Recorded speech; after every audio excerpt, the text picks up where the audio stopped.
l'occasion ce matin de me tenir devant un peuple en feu. En feu pour recevoir la parole de Dieu aussi qui est en feu. Et ce matin, nous allons nous disposer entièrement de cœur, d'esprit, d'âme pour recevoir la parole de Dieu. Pour tous ceux qui sont passés ce matin, je peux affirmer que le culte que nous faisons ce matin est un culte spirituel. C'est par l'esprit qu'on aura un culte à Dieu. Ce n'est pas dans la chair. Donc depuis les prières, le mot de bienvenue, elle est adé, un mot de bienvenue qui donne de l'espoir au peuple. Et quand nous venons ici, nous voulons nourrir l'espoir. Et notre Dieu est un Dieu d'espoir. On a vu les prières, on a vu le repas du Seigneur, et je voudrais qu'on acclame puissamment avec Béné, qui ce matin nous a amenés à comprendre que nous devons avoir pour Dieu un amour total, un amour prioritaire, et je dirais un amour supérieur. Si ces trois choses ne caractérisent pas notre amour pour Dieu, nous sommes dans l'idolâtrie. Et ton amour n'est pas à la hauteur de la croix. Et c'est à cela que nous devons grandir dans notre amour pour Dieu. Plus tu grandis dans ton amour pour Dieu, rien ne peut te séparer de Dieu. Aussi la contribution, il faut donner. Parce qu'il faut s'aimer pour recevoir. Sans ce monde, s'il n'y a pas de récolte. Et tous ceux qui sont passés, on peut les acclamer puissamment.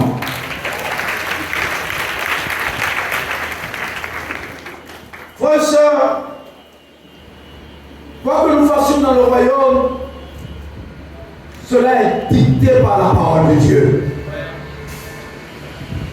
Et quand je lis en Actes chapitre 15, verset 36, la Bible dit que Paul dit à Barnabas, retournons visiter les frères et sœurs de toutes les villes où nous avons annoncé la parole de Dieu, pour savoir quel est l'état, ils sont dans quel état. Vous comprenez que Paul et Silas faisaient des tournées, ils visitaient les églises pour connaître les états. Et conformément à ce passage, j'ai décidé de faire des tournées de visite de communion fraternelle dans les régions qui composent la super région des Aigles. C'est un programme qui a été fait, ça va couvrir tout le mois d'août. Et j'ai commencé par la région du centre-sud, où j'étais avec eux ce mercredi à l'heure de mi-semaine. Et frères et sœurs, nous avons un peuple des disciples extraordinaires au centre-sud, avec le leadership de Donald de Lorraine.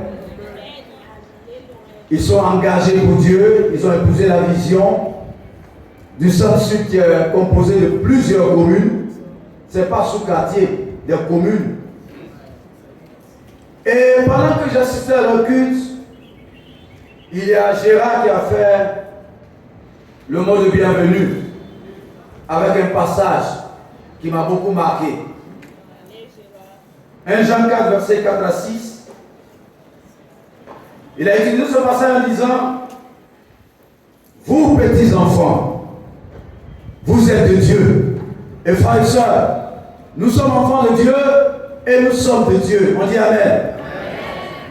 Tu n'es pas du monde. Tu es dans le monde, mais tu n'es pas du monde. Nous sommes de Dieu. Et vous les avez vaincus. Parce que celui qui est en vous est plus grand que celui qui est dans le monde. Eux, ils sont du monde. C'est pourquoi ils parlent d'après le monde. Et le monde les écoute. Nous sommes de Dieu. Celui qui connaît Dieu nous écoute. Et celui qui n'est pas de Dieu ne nous écoute pas. C'est par là, frères et sœurs. Il dit c'est par là que nous connaissons l'esprit de la vérité et l'esprit de l'erreur. Frères et sœurs, voilà ce que ce passage dit, ce que nous sommes en Christ. En Christ, nous sommes devenus enfants de Dieu. Et c'est ce que nous sommes en réalité. Nous, avec l'esprit en nous, nous sommes devenus vainqueurs, pas des vaincus. Et l'esprit qui est en nous est un esprit de vérité, non pas un esprit de l'erreur. Tu n'es pas dans l'erreur ce matin en venant ici. Tu n'es pas dans l'erreur que tu pratiques les choses du royaume. Quand tu obéis à Dieu, l'esprit d'erreur domine le monde. C'est le monde qui est animé de l'esprit de l'erreur. Mais les enfants de Dieu sont animés de l'esprit de vérité. Et ce matin, si tu es émerveillé par ce que tu es en Jésus-Christ, en tant qu'enfant de Dieu, en tant que vainqueur, en tant qu'animé de l'esprit de vérité, une des vérités ici, c'est que le peuple doit acclamer Dieu ce matin par des acclamations. Oui, comment tu dois, parce que Dieu est pris d'acclamation.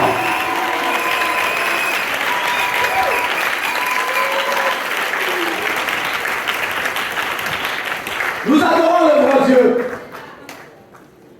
et nous en sommes fiers. Et Dieu va nous parler.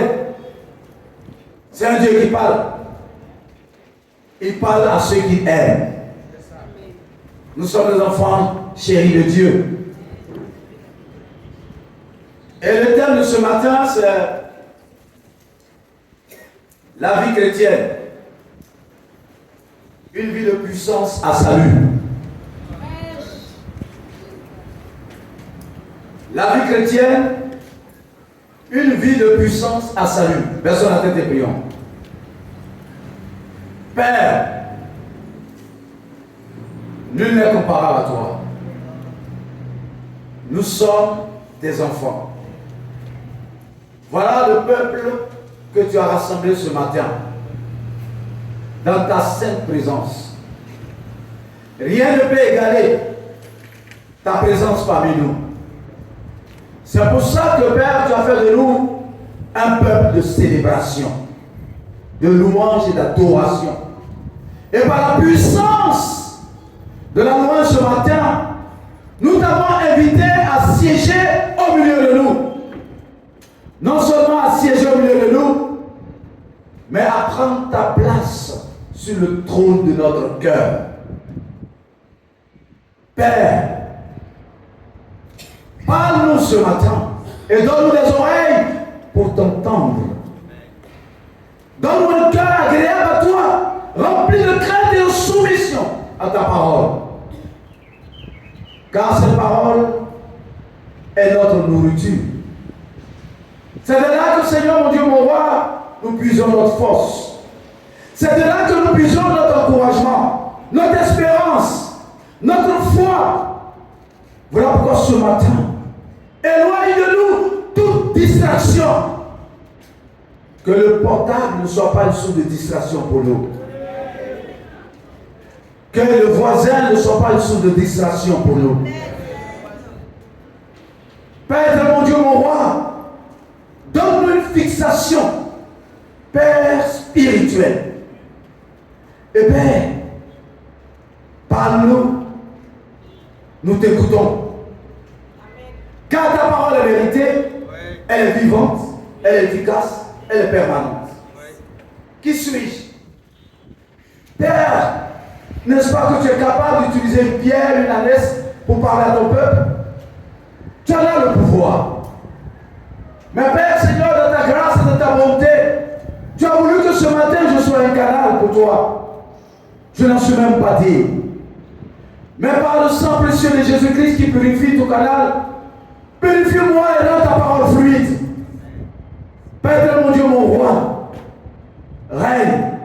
Règne sur nous ce matin par ta parole et ton esprit. Père, que ta parole atteigne son but. Car c'est tu lui as fixé une mission. Et elle réalise toujours son but. Béni sois-tu, toi qui règnes. Merci pour tout. Au nom de Jésus, nous avons prié. Amen. La vie chrétienne, une vie de puissance à salut. Allons-y à 1 Corinthiens chapitre 4, verset 20. Prenons nos Bibles. Prenons nos Bibles. Parce que Dieu nous parle à travers sa parole. Ce n'est pas moi que vous êtes venus écouter, mais vous êtes venus écouter la parole de Dieu. 1 Corinthiens 4, verset 20. Il est écrit,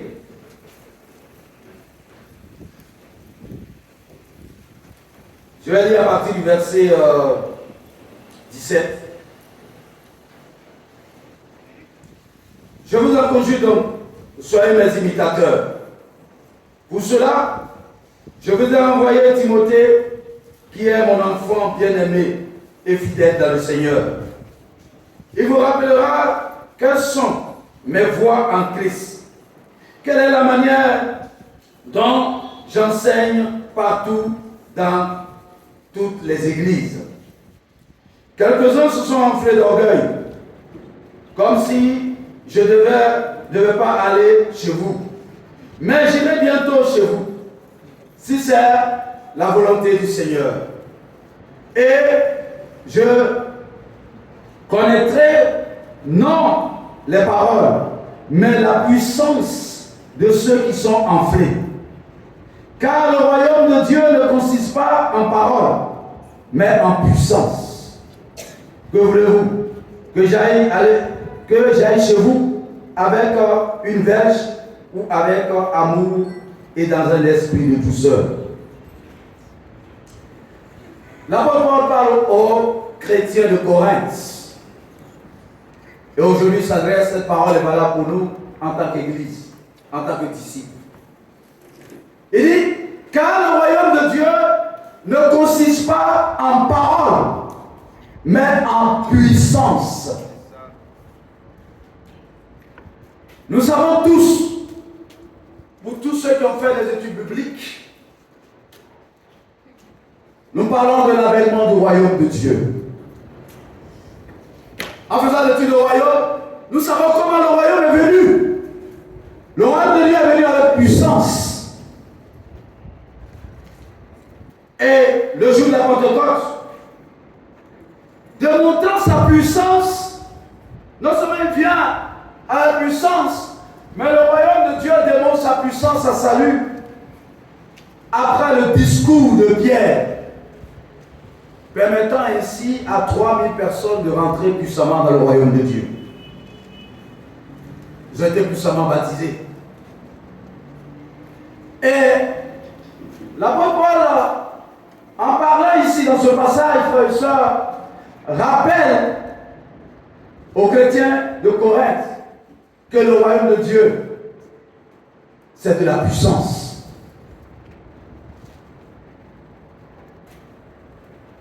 Il s'adresse à eux pour leur communiquer cette caractéristique de puissance qu'on attribue au royaume de Dieu.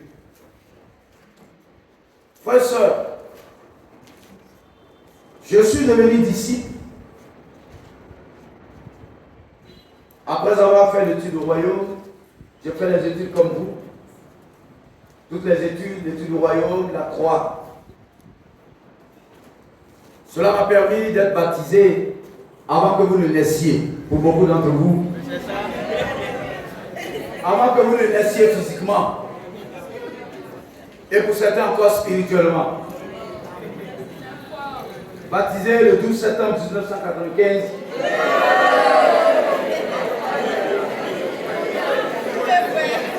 En Christ.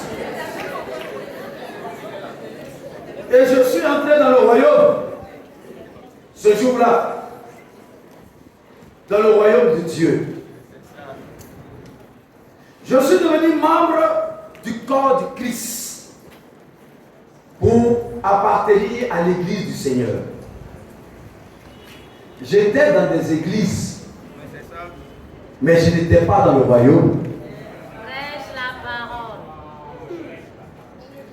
Parce qu'on peut être dans une église et sans être dans le royaume.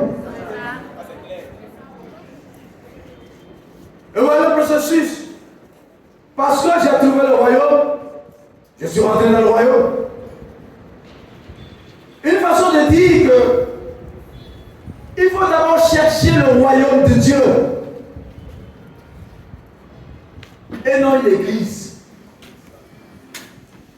Les gens cherchent des églises. Ouais. Non, on doit chercher le royaume de Dieu. Ouais. Parce que les hommes, au fil du temps, ont laissé les conditions pour entrer dans le royaume de Dieu, pour se bâtir d'autres conditions pour entrer dans leur église. C'est pour ça qu'il faut chercher premièrement le royaume. J'ai cherché le royaume et non une église, puisque j'étais dans des églises. Et quand j'ai cherché le royaume, frères et sœurs, je vais accepter de me soumettre aux conditions pour entrer dans le royaume. Il faut comprendre que pour être membre du corps du Christ, il faut être dans le royaume, devenir disciple, se faire baptiser conformément aux Écritures pour devenir membre du corps du Christ. Certains sont dans des églises. Ils ne sont pas membres du corps du Christ. Et ils ne sont pas dans le royaume de Dieu. Vous comprenez, frères et sœurs? Si tu n'es pas rentré dans le royaume, tu ne peux pas aussi être membre du corps du Christ et tu ne peux pas appartenir à l'église. Mais les gens font le contraire. Ils adhèrent à une église pensant qu'ils sont membres du corps du Christ et rêvant d'être dans le royaume de Dieu. Illusion. La démarche, c'est d'entrer dans le royaume en devenant membre pour appartenir à l'église. Frères et sœurs, et dans le royaume de Dieu, quand il dit le royaume ne consiste pas en paroles, ayons cette conviction que dans le royaume de Dieu, on ne pratique pas la religion des bouts des lèvres avec un cœur loin de Dieu. Le royaume de Dieu, ce n'est pas une question des bouts des lèvres. Avec un cœur loin de Dieu. La parole ne s'arrête pas au bout des lèvres. Elle va plus loin que ça. Le royaume de Dieu, on pratique une vie qui s'appelle la vie chrétienne. Mais on peut être dans une dénomination et pratiquer la vie religieuse. Et pensant que ça nous sort sur la voie du salut. Dans le royaume, on ne pratique pas une vie religieuse. Dans le royaume, la vie qu'on pratique s'appelle la vie chrétienne ou la vie de disciple. Et cette vie est revêtue de puissance. sa revêtue de puissance. Elle a de la puissance. Car la vie chrétienne est fondée sur une puissance. Elle est animée par la puissance. Elle est attachée à une puissance. Ce n'est pas une vie mondaine. La vie du monde est sans puissance. Ce que vous appelez puissance, au regard de la Bible, c'est de la faiblesse.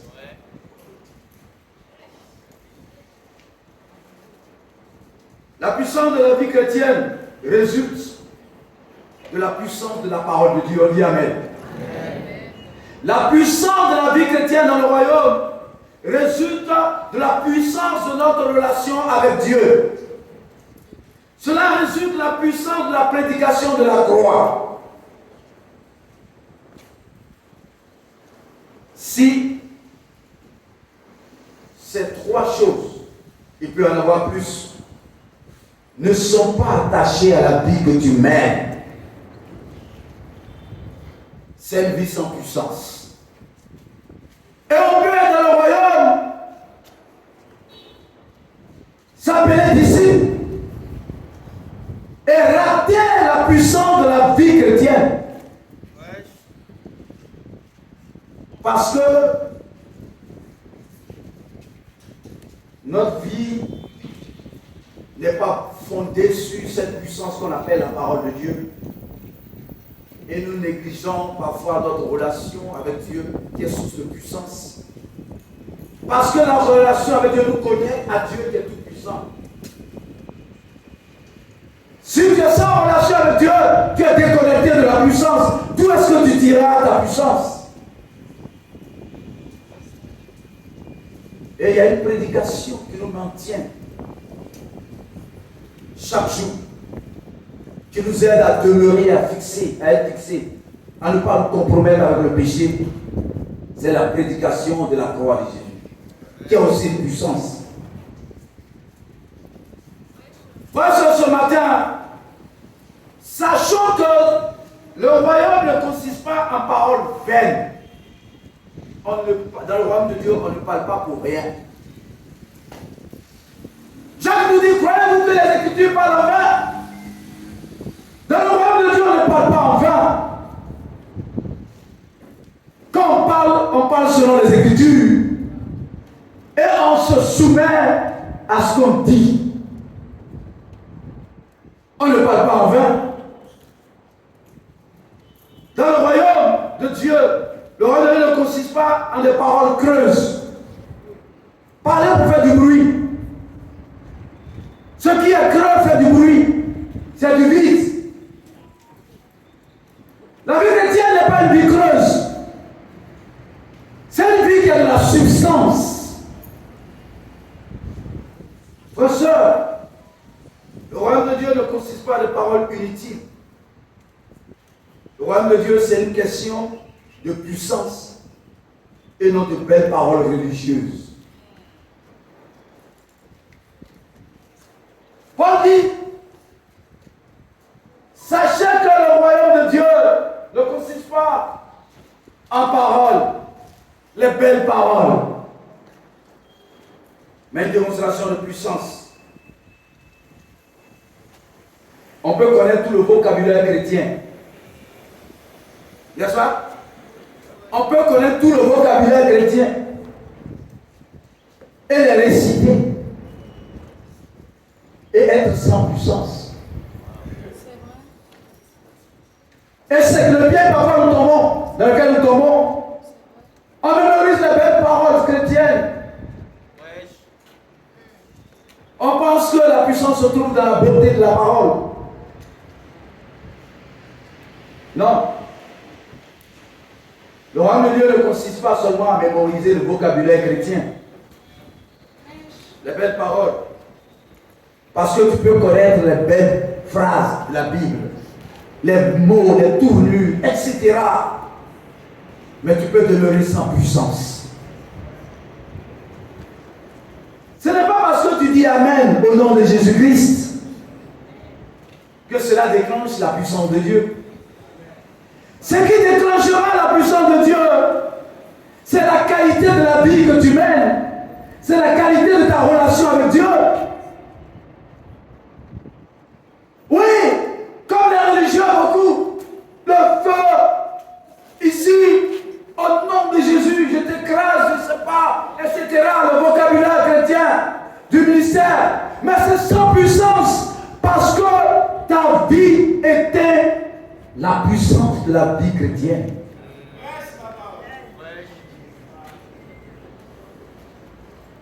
Frères et sœurs, nous dans le royaume, nous savons, nous faisons tous nos efforts pour allier beauté et puissance. On dit Amen. Amen. Il y a de la beauté dans la vie chrétienne, il y a de la puissance. Mais nous arrivons à conjuguer les deux, beauté et puissance. Car la beauté de la vie chrétienne se trouve dans sa puissance. La beauté de la vie chrétienne ne se trouve pas dans le mot. Mais la beauté de la vie chrétienne se trouve dans sa puissance. Paul dit que ce qui fait la beauté du royaume, la valeur du royaume, c'est sa puissance. Voilà pourquoi il dit encore, le royaume de Dieu ne consiste pas en paroles. Et il dit ceci en Romains 14, verset 17. Le royaume de Dieu n'est pas le manger et le boire, mais la justice, la paix et la joie par le Saint-Esprit. Celui qui sert Christ de cette manière est agréable à Dieu et approuvé des hommes. Amen. Frères et sœurs, Paul nous enseigne ce matin à comprendre que on ne sert pas Dieu pour son ventre. Et que ton Dieu n'est pas ton ventre. Boire et manger, ça va où? Ça va dans le ventre. Symbole de tout ce qui est passager, éphémère. Mais l'homme spirituel se préoccupe de servir Christ de manière à être agréable à Dieu et à approuvé des hommes. C'est là notre défi. C'est là notre défi. Le royaume de Dieu n'est pas une question de politique du ventre.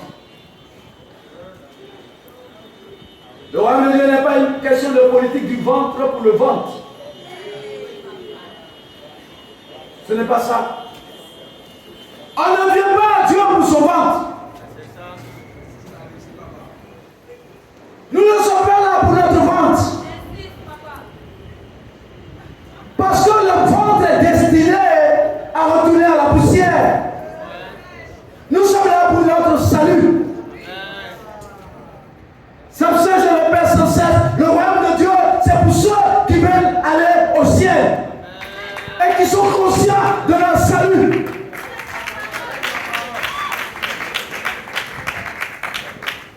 On ne cherche pas Dieu pour son ventre.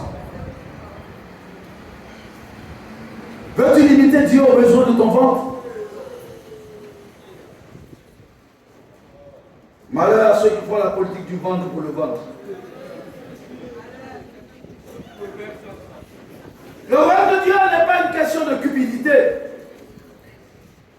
d'intérêt égoïste, mais d'intérêt pour le Christ, pour le royaume, pour le salut des âmes, pour le rêve. Ce matin, toi et moi, le Saint-Esprit nous invite à expérimenter la puissance de la vie chrétienne. Il nous exhorte, frères et sœurs, à demeurer dans la puissance de la vie chrétienne. Pour ce faire, voilà 3 éléments qui pourront nous aider. Le premier point, sachons tous, frères et sœurs, que le premier point de la prédication de la croix est une puissance de Dieu.